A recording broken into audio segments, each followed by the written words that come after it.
حضرت میں سب سے پہلے تو آپ کے گوشے گزار جو سوال کرنا چاہوں گا، وہ سوال تو ہجرت جو حضور نبی کریم صلی اللہ علیہ وسلم کی مدینہ کی طرف تھی اس حوالے سے رکھنا چاہوں گا، لیکن میں چاہوں گا کہ اس ہجرت کے بیان کرنے سے قبل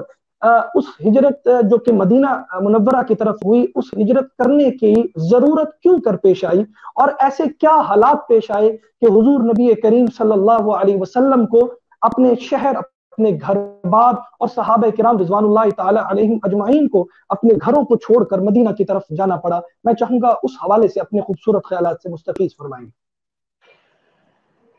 السلام علیکم ورحمۃ اللہ وبرکاتہ۔ بسم اللہ الرحمن الرحیم، نحمدہ ونصلی علی رسولہ الکریم۔ جزاکم اللہ احسن الجزاء مولانا جواد صاحب، جزاکم اللہ احسن الجزاء۔ میں آپ تمام حضرات کا بہت شکر گزار ہوں، اور درس قرآن کا بھی کہ آپ حضرات نے موقع دیا۔ یہ جو آپ نے سوال کیا ہے حضور پاک صلی اللہ علیہ وسلم کی ہجرت، یہ آپ اس کے لیے ہمیں جانا پڑے گا اس نفسیاتی ماحول میں جو اس وقت مکہ مکرمہ کے اندر موجود تھا۔ جب بھی کوئی نظام ہوتا ہے نا، تو کسی بھی کوئی نظام جب اپنے آخری حد پہ ہوتا ہے اور متزلزل نظام ہوتا ہے، ان کا آخری ہتھیار جو ہوتا ہے نا وہ تشدد ہوتا ہے، اور وہ تشدد پہ آتے ہیں، اور یہ ان کا آخری ہتھیار ہوتا ہے کہ جب وہ عقلی دلائل کو نہیں مانتے اور تشدد کے ذریعے ماننے کی کوشش کرتے ہیں۔ یہی حال یہاں ہوا کہ جب حضور پاک صلی اللہ علیہ وسلم کے ساتھ مٹھی بھر جماعت اور ان کے لیے مکہ کو بھٹی بنا دیا گیا، یعنی بھٹی کا بھی درجہ حرارت بالکل آخر تک پہنچ گیا، مظالم کی انتہا ہو گئی،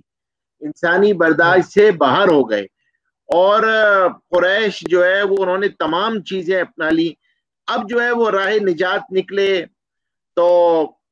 قریش نے خود یوں سمجھیے کہ من جانب اللہ یہ طے تھا کہ اس وقت اپنے لیے یہ سعادت کا دروازہ بند کیا، اور حضور پاک صلی اللہ علیہ وسلم کو یہ اشارہ ہوا، اور حضور پاک صلی اللہ علیہ وسلم نے ہجرت کے لیے اشارے سے پہلے،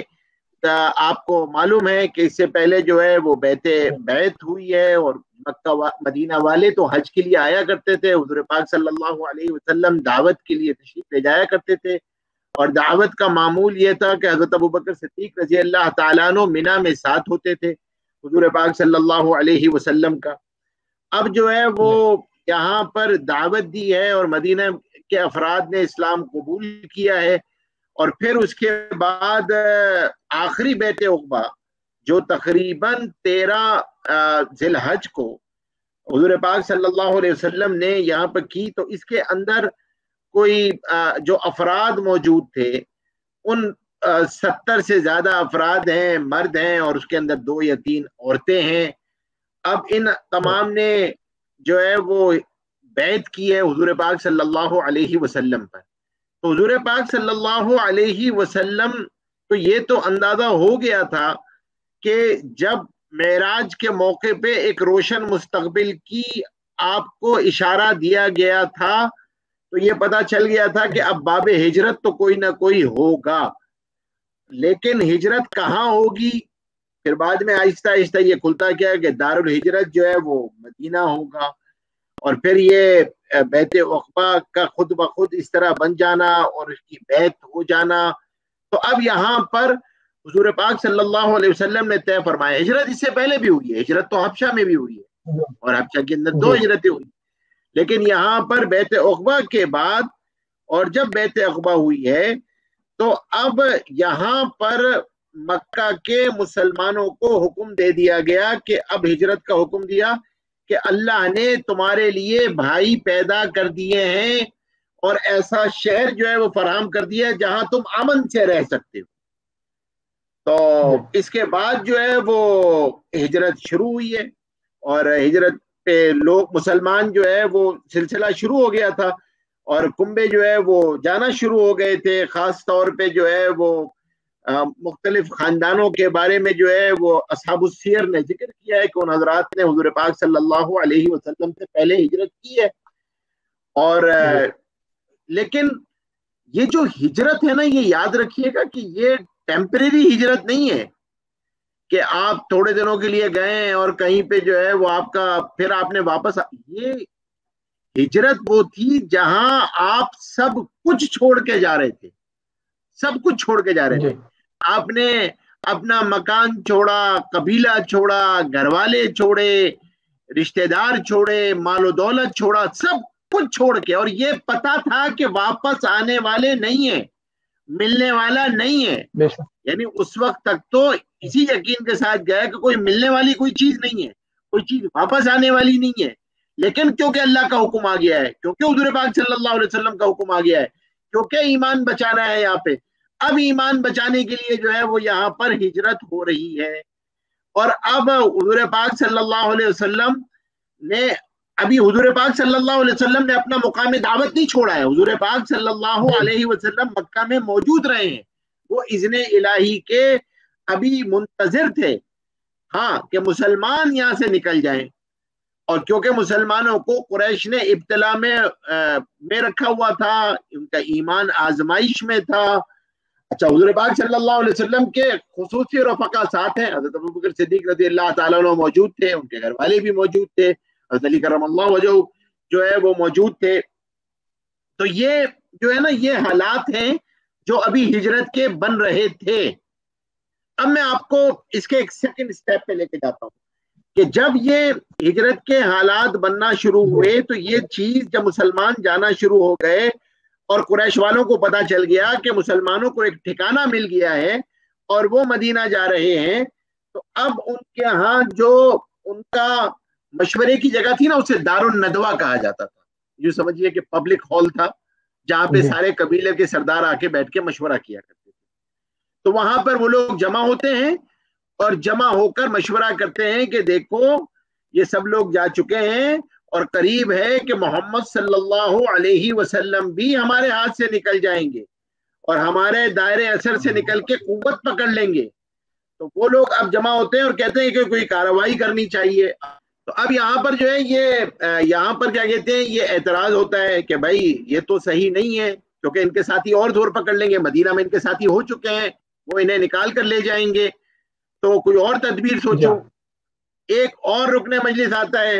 انہوں نے کہا کہ بھائی آپ جو ہے وہ ایک کام کریں کہ آپ ان کو جو ہے وہ پکڑ کے اندر صرف ابھی بند کر دیں. خیر، مشورے ہو رہے ہیں، طے یہ ہو جاتا ہے کہ حضور پاک صلی اللہ علیہ وسلم کے نعوذ باللہ من ذالک قتل کا مشورہ طے ہو جاتا ہے. اور اب ابو جہل جو ہے وہ اس کی تو ذہن اسی پہ چلتا تھا، اس کا ایک ذہن چلتا ہے، اس نے کہا کہ بھائی یہ کسی ایک قبیلے پہ نہیں آنی چاہیے، ورنہ ایک قبیلہ تو ہر قبیلے کا فرض جو ہے وہ موجود ہوگا، سب کو تر جائیں گے تاکہ یہ خون جو ہے تمام قبائل پہ تقسیم ہو جائے. اور اب بنو عبد مناف جو ہے نا وہ اتنے سارے قبیلوں سے تو بدلہ نہیں لے سکے گا عبد مناف، وہ جرأت نہیں کر سکیں گے. تو اب یہ سازشی میٹنگ برخاست ہوتی ہے اس طریقے سے. اور یہ قرآن کریم نے خود ان الفاظ میں اس کا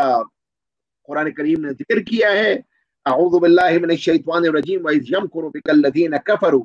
لِيُثْبِتُوكَ أَوْ يَقْتُلُوكَ أَوْ يُخْرِجُوكَ وَيَمْكُرُونَ وَيَمْكُرُ اللَّهُ وَاللَّهُ خَيْرُ الْمَاكِرِينَ. اور یاد کرو اس گھڑی کو کہ کفار تدبیریں کر رہے تھے کہ آپ کو قید میں ڈالیں یا قتل کر دیں یا باہر نکال دیں، اور یہی تین آرا آئی تھی. اور اپنی سی تدبیر لڑاتے ہیں، اللہ بھی جواباً تدبیر لڑا، اور اللہ تبارک و تعالی سب سے بڑھ کر تدبیر کرنے والے ہیں. اللہ کی تدبیر غالب آتی ہے. اب آنے والی، اب آپ سوچئے ایک رات کو یہ مشورہ ہو جاتا ہے، حضور پاک صلی اللہ علیہ وسلم کو جبریل امین آ کے اطلاع کر دیتے ہیں کہ آپ کے بارے میں یہ مشورہ ہوا ہے. دوسری طرف سے جو ہے حضور پاک صلی اللہ علیہ وسلم کو اجازت مل جاتی ہے ہجرت کرنے کی. اب یہاں پر یہ رات جو آنے والی رات ہے اس کے لیے اب سوچتے ہیں مشورہ کون جائے. حضرت ابوبکر صدیق رضی اللہ تعالیٰ عنہ کہتے ہیں میں آپ کو اکیلے نہیں، میں آپ کے ساتھ جاؤں گا. حضرت ابوبکر صدیق رضی اللہ تعالیٰ عنہ ساتھ ہوتے ہیں. اب یہاں پر یہ دیکھیے کہ دو باتیں بڑی عجیب ہیں. حضور پاک صلی اللہ علیہ وسلم کے پاس امین تھے، حضور پاک صلی اللہ علیہ وسلم کے پاس مکہ والے اپنی امانتیں جمع کرایا کرتے تھے. اب آپ سوچیں جان پہ بنی ہوئی ہے، قتل کے لیے جماعت تیار ہو چکی ہے، یہ پتہ ہے، اور قبائل میں تقسیم ہو چکے ہیں، نوجوان تیار ہو چکے ہیں. حضور پاک صلی اللہ علیہ وسلم نے اس موقع بھی فکر یہ ہے کہ لوگوں کی امانتیں کیسی لوٹائی جائیں گی، لوگوں کی امانتیں کیسے لوٹائی جائیں گی. اس کے لیے اور بھتیجے آگے تیار ہو کے آتے ہیں. علی کرم اللہ وجہ نوجوان تھے. حضرت علی کرم اللہ وجہ فرماتے ہیں کہ میں آپ کی جگہ پہ لیٹوں. حضرت علی کرم اللہ وجہ کو اپنی جگہ لٹایا یہ کہہ کر کہ لوگوں کی امانتیں لوٹا دینا، لوگوں کی امانتیں لوٹا دینا. اور اب یہاں پر حضور پاک صلی اللہ علیہ وسلم رات جب ہوتی ہے تو اب یہاں پر اپنے مکان پہ نہیں سوئے، بلکہ حضرت علی کرم اللہ وجہ کو فرمایا کہ آپ یہاں پر جو ہے وہ لیٹ جائیں، اور آپ سوچیں کہ ایک فریق تو قتل کی سازش کر رہا ہے اور دوسرا فریق قاتلوں کی امانت لوٹانے کے پیچھے لگا ہوا کہ بھائی کسی طرح امانتیں پہنچ جائیں. یعنی قاتل بھائی یہ انہی کی تو امانتیں تھیں، مکہ والوں کی تو امانتیں رکھی ہوئی تھی. اب آپ دیکھیے یہاں سے ایک سبق ملتا ہے، ایک لیسن جو ہم سب کے لیے ہے کہ ہم امانتوں کی کتنی پاس رکھتے ہیں. لوگوں کی امانتیں ہمارے پاس ہوتی ہیں اور پھر بھی ہم اس کی فکر نہیں کر رہے ہوتے، اس کی کوئی وصیت نہیں لکھ رہے ہوتے، اس کی کوئی فکر نہیں رکھتے. اس لیے فرمایا نا کہ اگر تمہارے پاس کسی کی امانت موجود ہے، کسی کا مال تم نے دینا ہے، کسی کا قرض ادا کرنا ہے، تو فرمایا کہ اس کو وصیت لکھو. اگر نہیں لکھو گے تو جو رات گزارو گے وہ گناہ میں گزارو گے. بے شک عمر رضی اللہ تعالیٰ فرماتے ہیں مجھے یاد نہیں میں رات کو سویا ہوں اور وصیت میرے تکیے کے نیچے نہ ہو.